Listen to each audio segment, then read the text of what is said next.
Here we go. Welcome to the Grand Canyon Slam podcast, where we talk anything and everything to do with professional wrestling across the Grand Canyon State, the baby state. Yeah, it's called that. I didn't know that either. The great copper state of Arizona. I am Marco, Arizona native, 20-year wrestling fan and anxiety-riddled homebody. Today on our very first episode, our debut podcast, we are talking the AWF, the Arizona Wrestling Federation, and their last show, Triumph.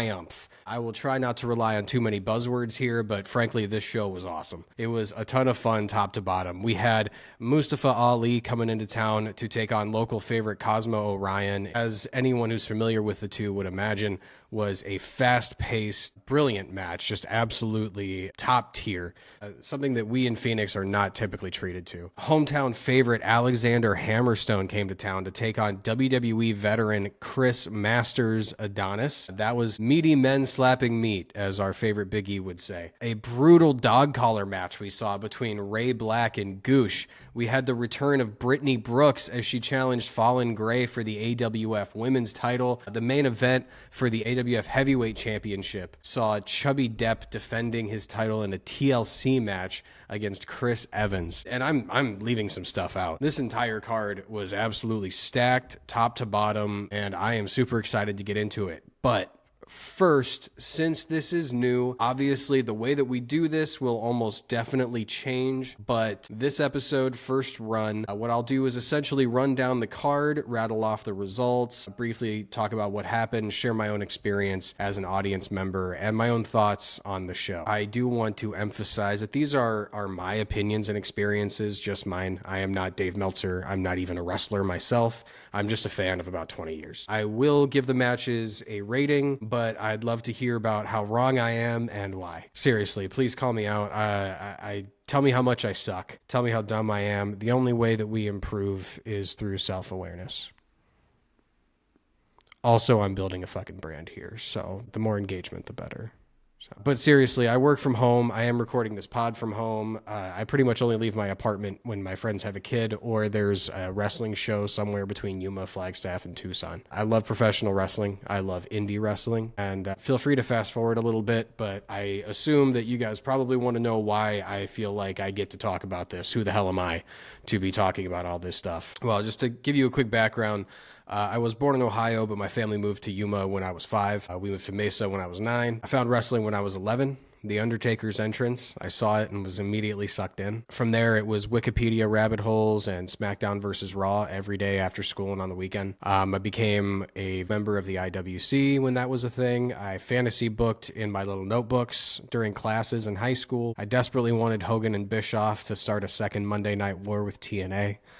I have my own DVD collection. At age 17, I took my new girlfriend to a Ring of Honor show. Didn't go well. In college, I studied sport marketing and management because I thought I wanted to be a wrestling promoter. Moved to Chicago after school where in my spare time I ended up working ring crew for about a year. Got to help out some awesome local indies that at the time were carried by a roster who is now all over WWE and AEW. Quick shout out to Freelance Wrestling, Warrior Wrestling, Black Label Pro, who am I forgetting? And the guys over at rentawrestlingring.com. Thank you all for letting me help backstage and inspiring this. One more quick shout out to Two Heels and a Face Wrestling Podcast out of Chicago. They just announced this is their last year, but those guys are the inspiration for this pod 100%. So got to shout them out. But living in Chicago, I got to meet some crazy talent and pick their brains backstage before and after shows. Darby Allin, MJF, Jacob Fatu, Jimmy Jacobs, Court Bauer at some MLW shows. I got to set up rings with known as Cora Jade, formerly Elena Black. I went to All In Chicago in 2018. I knew Kylie Ray when she was the first female signee to AEW. More recently, I've been to AEW shows in the past years from El Paso to Vegas to Cincinnati. Went to both Raw and Dynamite recently here in downtown Phoenix. And of course, I created the Grand Canyon Slam website and calendar, and I basically don't miss a local indie show. That's who I am. That's where I come from. That's my wrestling fan background. I just love professional wrestling. I love this state, and I think that this state needs a professional wrestling podcast.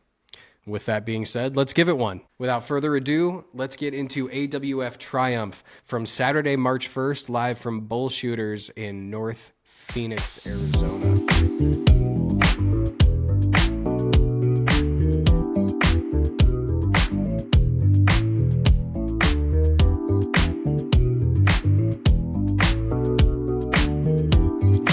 Right off the bat, this show had a ridiculously long line. If you're familiar with the venue, it was going from the entrance all the way past the bar, all the way to the wall. I was literally backed up to the wall with the dartboards. Probably about 100 people in that line. It was insane. All for an early access show that saw only one match on the card, that match being a battle royal. The winner of this battle royal became the #1 contender for the AWF Unleashed Championship, would challenge for the title later that night against defending champion Damian Black.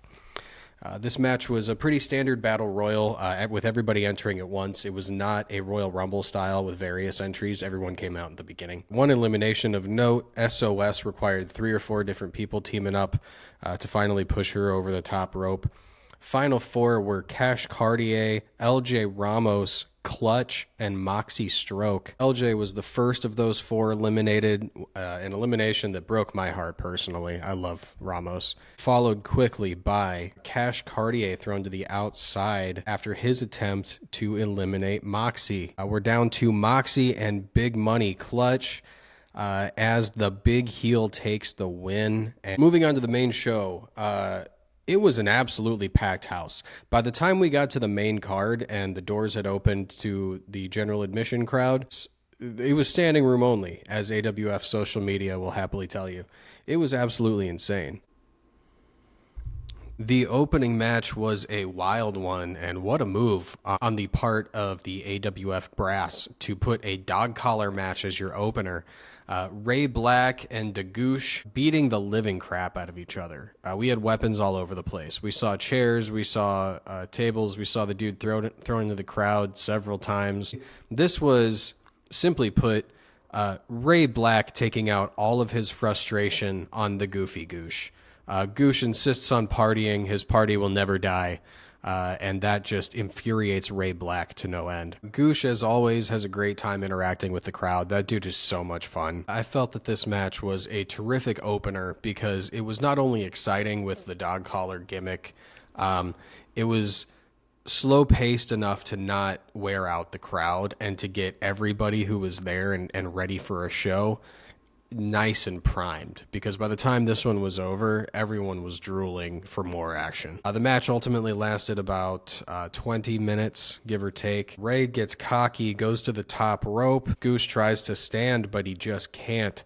Ray goes for a flip off the top rope, but Goose I'm not going to lie, I missed it. I couldn't see from my vantage point.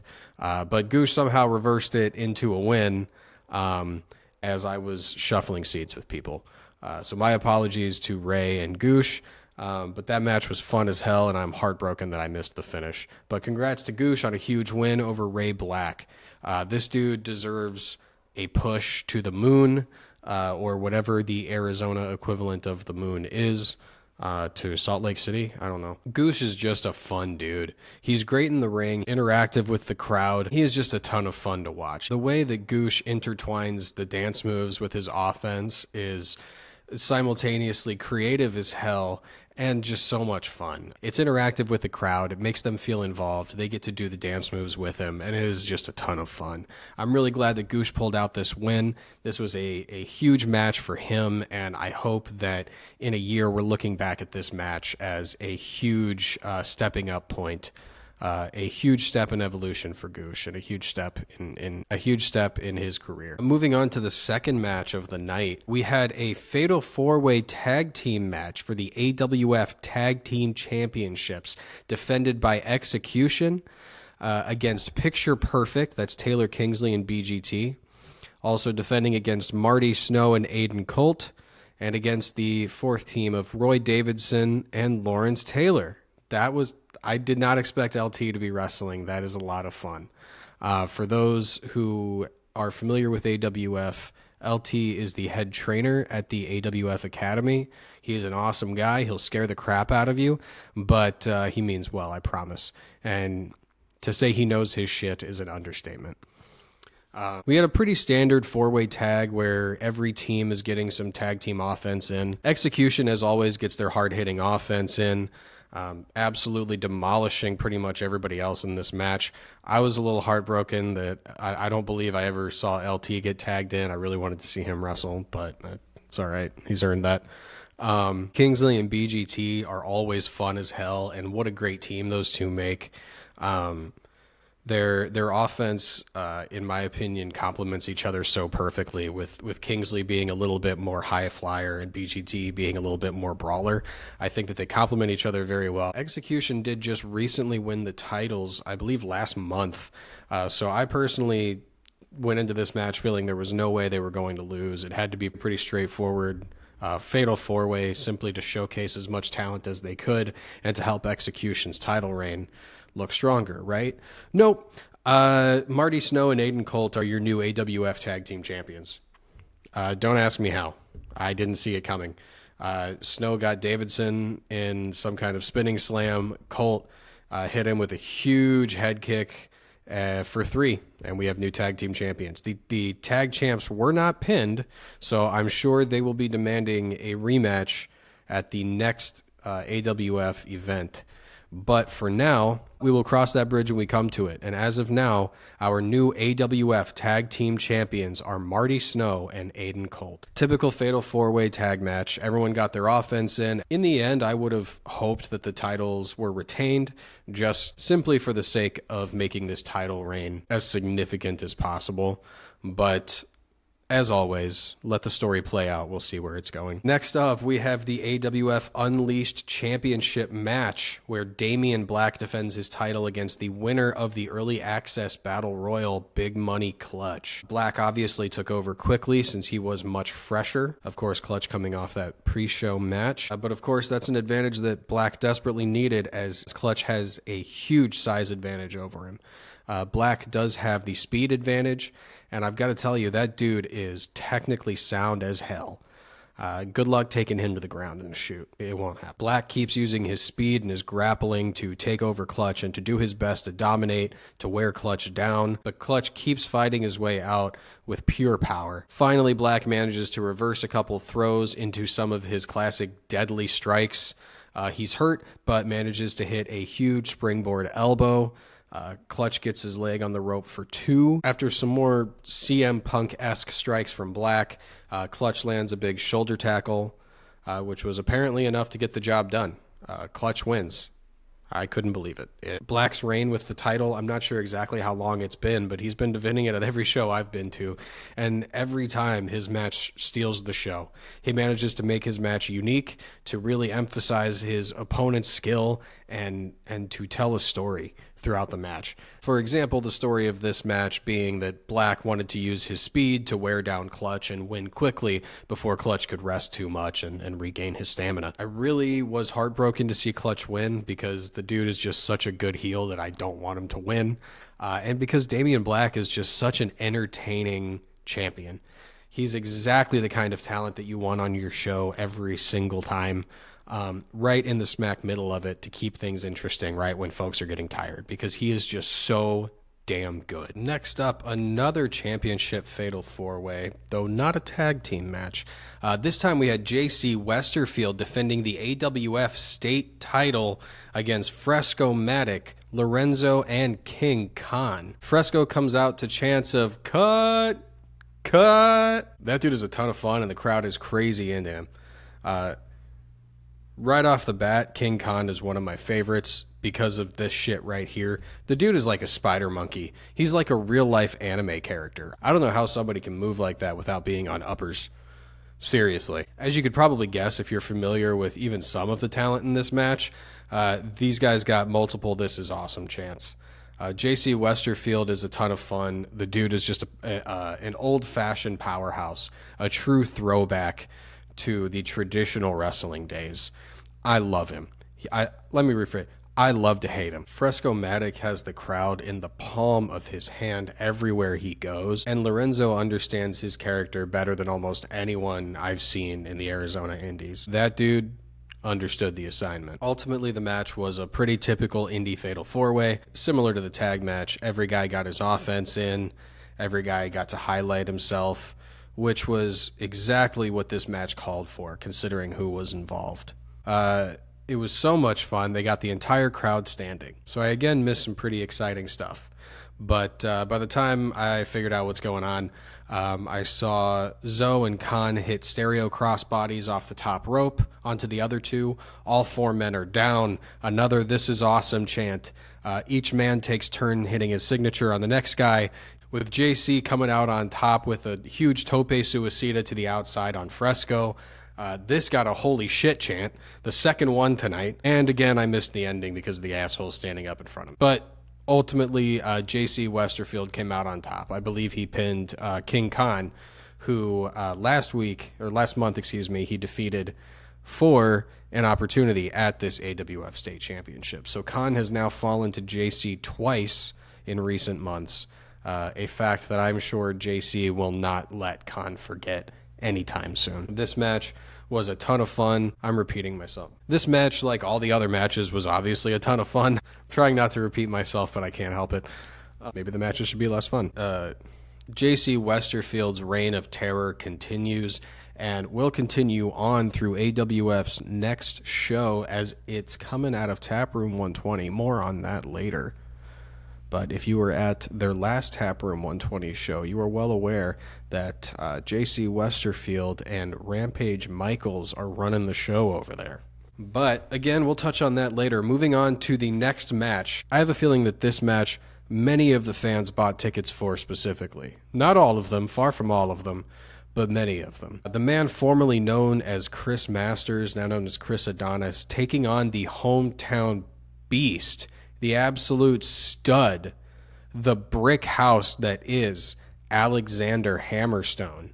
I personally was so excited for this match. In my humble opinion, this is the most Arizona wrestling match I've ever seen in Arizona. Kelly is introducing these men. She's fanning herself in the middle of the ring, rightfully so. I do believe that had more to do with the lights than anything else, but still, this crowd is crazy for Hammerstone, as they should be. Hammer takes a live mic before the match, talks about coming back from knee surgery, how it made him appreciate the fans and the ring, and finally the bell rings and we get meat slap after meat slap after meat slap after meat. Each man desperately tries to prove that he is stronger and more powerful than the other, but neither quite can, because unstoppable force, immovable object. Following that promo from Hammer, Chris goes ahead and targets that knee.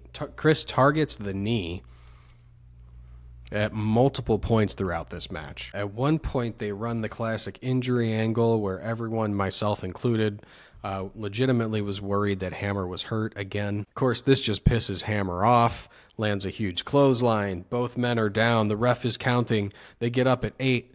Hammer with an elbow, another huge elbow. Those elbows looked pretty stiff. Hammer's knee gives out on him mid-running slam,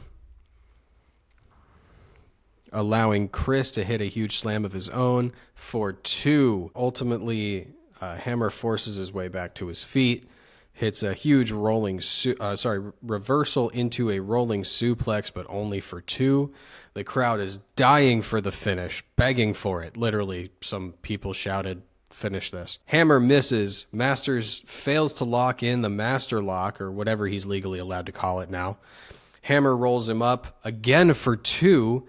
They trade some more reversals, and Hammer finally hits some kind of huge rolling DDT, I think it was. And finally, Hammer pulls out the win over Chris Masters Adonis in what was a TV quality match. This match was 5 copper stars out of 5. It did exactly what it was supposed to do. It highlighted a local talent in Alexander Hammerstone, and did so utilizing a veteran who's been localing the scene and winning some big matches. This match made Hammerstone look like exactly what he is, and that is one of the most elite independent professional wrestling talents out there. Moving into our next match, we had the AWF Women's Championship on the line as Fallen Gray defended her title against the returning Brittany Brooks. Brooks has not been around for quite some time as she has been away caring for her boyfriend, the injured Chris Bay, who, long story short, broke his neck, obviously requiring surgery and massive amounts of physical therapy. Luckily, he is back walking, we see on social media. Congratulations to Chris and to Brittany, who, by all accounts, was there by his side every step of the way. So glad to hear he's doing well. That he's an inspiration to us all, truly. But moving into the match itself, this crowd was so excited to see Brittany return, as was I. She's so much fun. A hometown girl with immense amounts of talent and an AEW appearance on her resume. Fallen Gray always does an amazing job of playing the heel. I do hope I'm pronouncing that name right. I thought it was Fallon, but I'm pretty sure I've been corrected that it's Fallen. I do hope that's correct. Someone, again, correct me if I'm wrong in the comments down below. I've always wanted to say that. The match starts with Fallen trying to walk away, retaining her title by getting counted out. Of course, Brooks follows her, tags her back into the ring, and from there we have a fairly basic match to start. They both exchange strikes, they both exchange some slams. Gray takes over, Brooks takes over. Gray hits a suplex for 2, gets Brooks locked into a submission in the ropes. She plays a heel so well. Brooks dodges a middle rope double knee, hits a code breaker of her own, and both of them are down. The ref is counting. Following the ref count, Brooks sits up, hits a sequence on Gray, followed by a huge corner spear, but amazingly only for 2. Fallen tries to take over, still can't get a pin, so she hits a pedigree on the apron, which we all know is the hardest part of the ring. A holy shit chant ensues. They roll in the ring, trade strikes, trade reversals, and Brooks wins. It was a fine match. Nothing to write home about, frankly, in my opinion, and the finish did feel like it came out of nowhere to me. If it had ended after that corner spear, it would have stolen the show. Again, that's just me. It's my uneducated mark-ass opinion. So I don't know what I'm talking about. I have no education whatsoever in any of this. Next up, we had TNA X Division champion Moose defending against former WWE star Watson. This crowd was losing it for the big man Moose, as they rightfully should be. This is, as I'm sure anyone listening to this podcast knows, this title is one of the most exciting and prestigious titles of the past 20-25 years of the post-WCW wrestling world. And we got to see it defended here in Phoenix. To be fair, this was a bit more than a glorified squash. I mean, Watson definitely got some offense in, but for the most part, this was about making Moose look good and letting everyone know that Watson existed. Moose obviously won in a match that took longer than, in my opinion, it really needed to. But toward the end, we've got Watson hitting a low blow, making very little of it as Moose spears the living shit out of him for the W.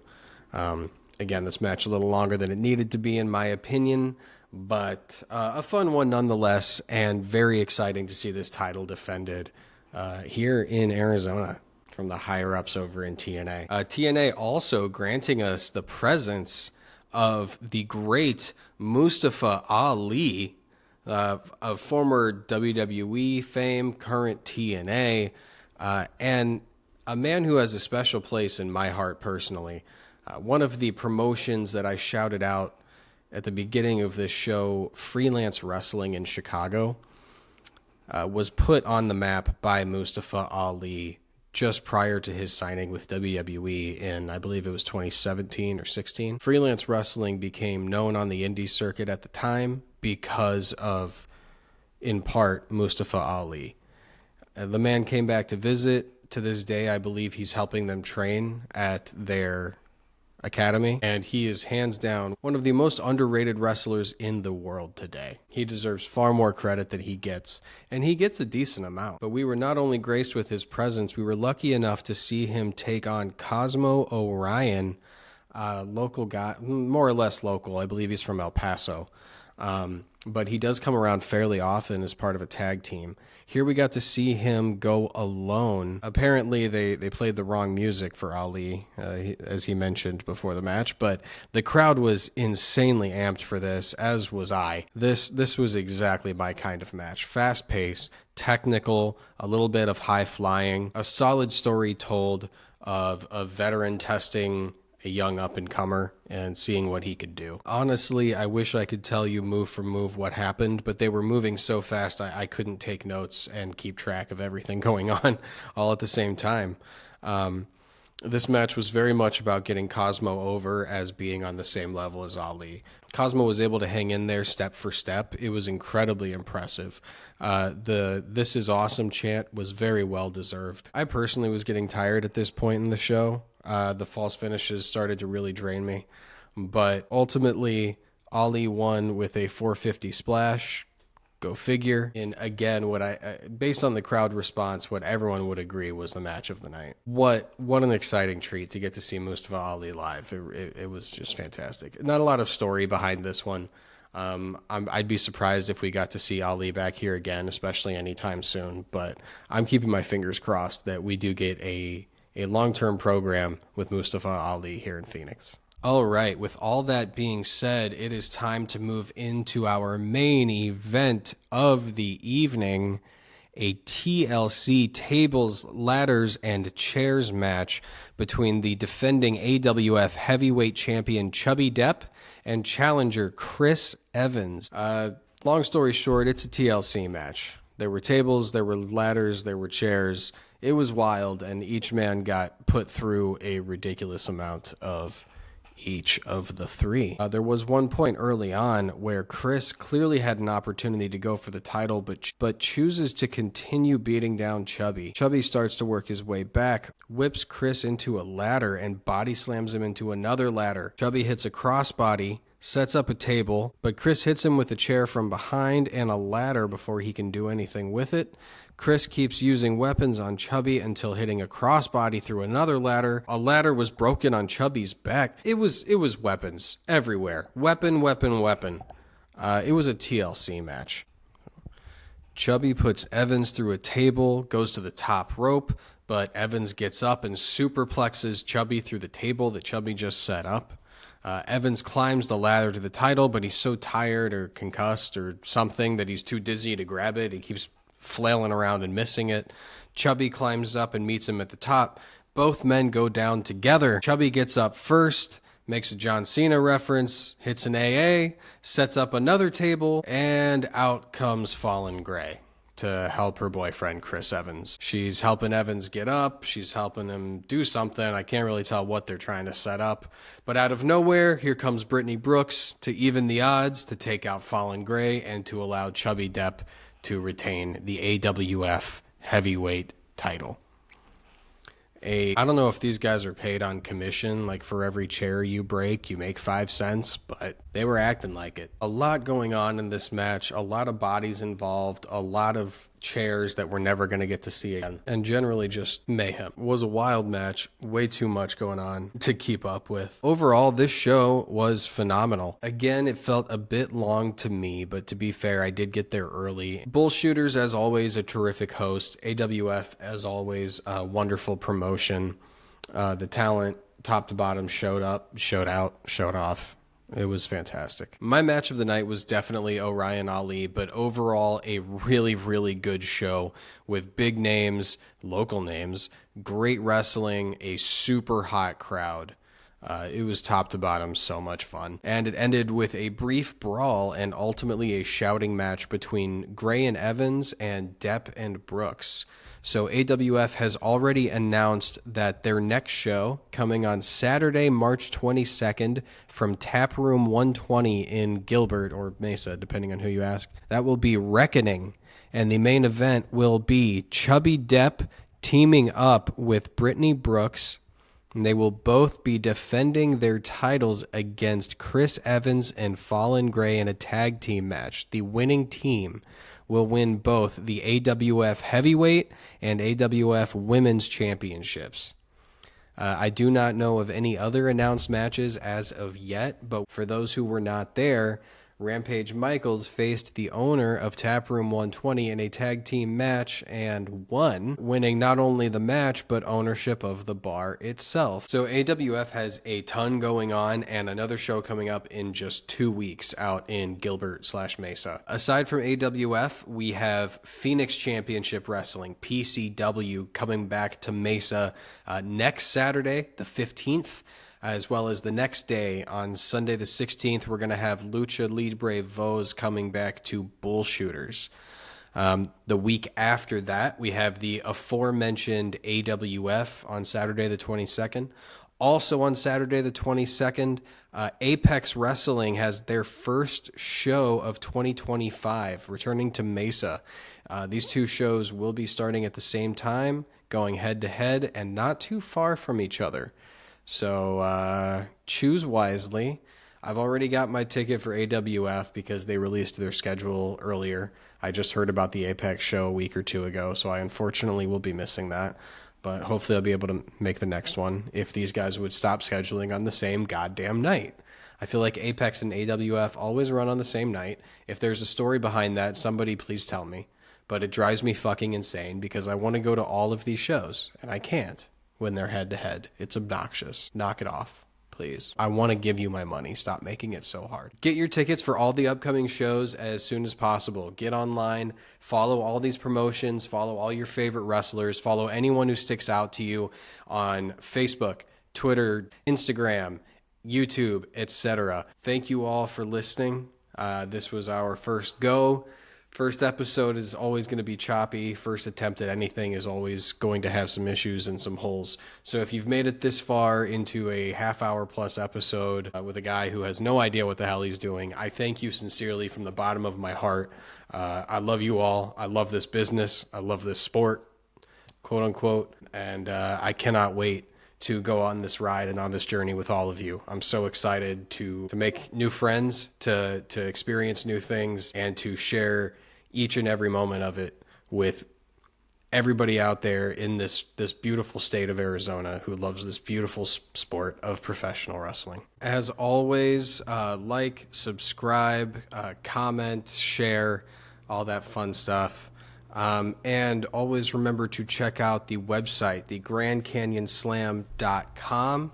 Our calendar is right there at the top. We have every single show across the state of Arizona all in one convenient place for your quick reference. Unless we're missing something, in which case please let us know because we don't like missing things.